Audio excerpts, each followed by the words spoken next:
La vie et la triste fin de Michel Constantin. Naum Koklov était un officier de l'armée russe et sa femme était d'origine polonaise. Ensemble, ils ont émigré en France au début de l'année 1919. Ils s'installent à Paris et 5 ans plus tard, le 13 juillet 1924, le petit Constantin Koklov voit le jour.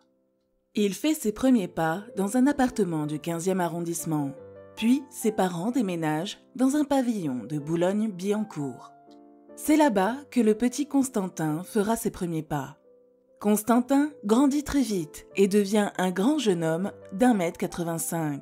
Il aime faire du sport et très vite, il se passionne pour le volley-ball. Il a 15 ans lorsque la guerre éclate. À peine sorti de l'école, il se met à travailler à l'usine Renault près de chez lui. Mais cela lui donne une idée. Il parvient à mettre de l'argent de côté et lorsque la guerre prend fin, il crée sa petite usine qui fabrique des aiguilles pour machines à tricoter. Mais il pense toujours au volley-ball. Alors, à l'âge de 24 ans, il s'inscrit au club olympique de la ville. Il dispute de nombreux matchs et va jusqu'au championnat de France qu'il remporte 2 fois de suite en 1954 et en 1955. Durant ces matchs, il fait la connaissance de Jean Becker, un jeune homme qui joue au volley-ball avec lui. Très vite, les deux hommes deviennent amis. Constantin ne trouve pas vraiment sa voie au niveau professionnel. Grâce à ses connaissances sportives, il est engagé comme pigiste au journal d'équipe. Mais au fond de lui, il a envie de faire autre chose. Il aime jouer la comédie. Il s'amuse parfois à jouer des scènes de théâtre pour ses amis.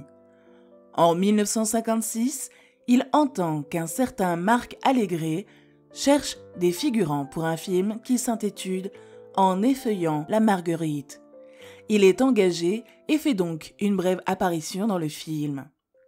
Cette année-là, alors qu'il passe ses vacances sur la presqu'île de Gien, il rencontre une jeune femme, Maude. Entre eux, c'est le coup de foudre. Tout va très vite et ils se marient le 13 juillet de l'année suivante, jour de l'anniversaire de Constantin.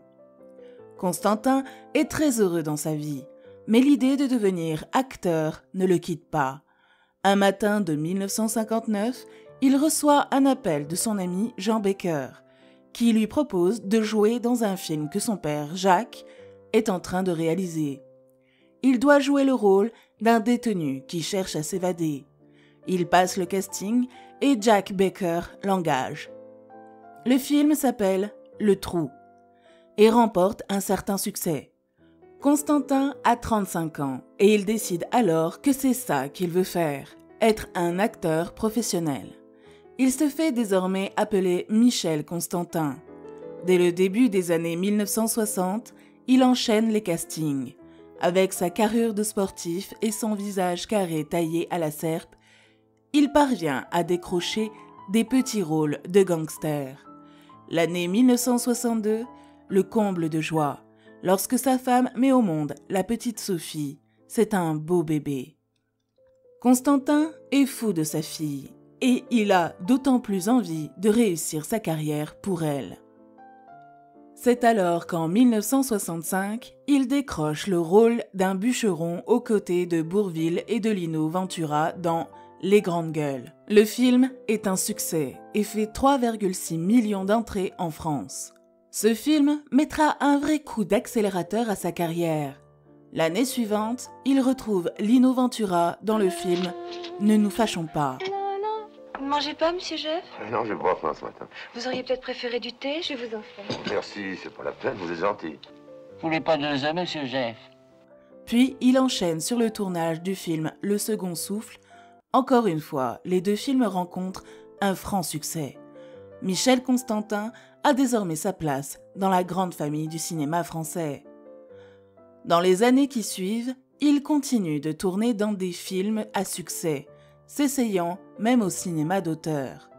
Son ascension continue jusqu'au début des années 70, où il décroche le premier rôle dans Il était une fois un flic, puis il donne la réplique à Jean-Paul Belmondo et Claudia Cardinal dans La Scoumoune. Met fin le public se lasse du cinéma policier et sa carrière dans le cinéma ralentit. Il s'accroche et tente sa chance auprès du cinéma italien. Mais là non plus, le succès n'est pas au rendez-vous. Heureusement, au début des années 80, il est contacté par Jean-Claude Missian, qui le fait jouer dans Tir groupé, puis par Jean-Yann pour 2 heures moins le quart avant Jésus-Christ, et enfin par Henri Verneuil, qui le fait tourner dans Les Morphalous avec Jean-Paul Belmondo. Vous êtes resté trop longtemps au soleil ou quoi? Vous n'espérez tout de même pas, bande d'abrutis, que je vais vous aider à dévaliser une banque, non? Constantin est ravi de voir que le succès est de retour. Malheureusement, la joie est de courte durée. Il vieillit et on lui propose de moins en moins de rôles au cinéma. Il se tourne alors vers la télévision. Il anime le jeu Anagramme pendant 6 mois. Bonsoir, bienvenue sur ce plateau. Mais ça ne lui convient pas. Il accepte alors quelques rôles dans des téléfilms et pour des séries télévisées. On le voit dans Marc et Sophie ou dans la série franco-italienne Le Professeur, dans laquelle il joue aux côtés de Bud Spencer. Il va même tenir le rôle principal de la série Paparov pendant près de 3 ans. En 1991, il joue dans Ville à vendre de Jean-Pierre Mocky. C'est sa dernière apparition au cinéma. Il se retire dans sa villa de Sainte-Maxime, coulant des jours paisibles avec Maude. Plusieurs fois par semaine, il retrouve ses copains au club de bridge pour faire de longues parties de cartes. Mais le bonheur s'arrête net en 1996. Maude tombe malade. Il la soigne et reste à son chevet nuit et jour. Malheureusement, elle perd son combat et meurt. Constantin se retrouve alors tout seul. Il se sent de plus en plus fatigué. 7 ans plus tard, l'été se transforme en fournaise.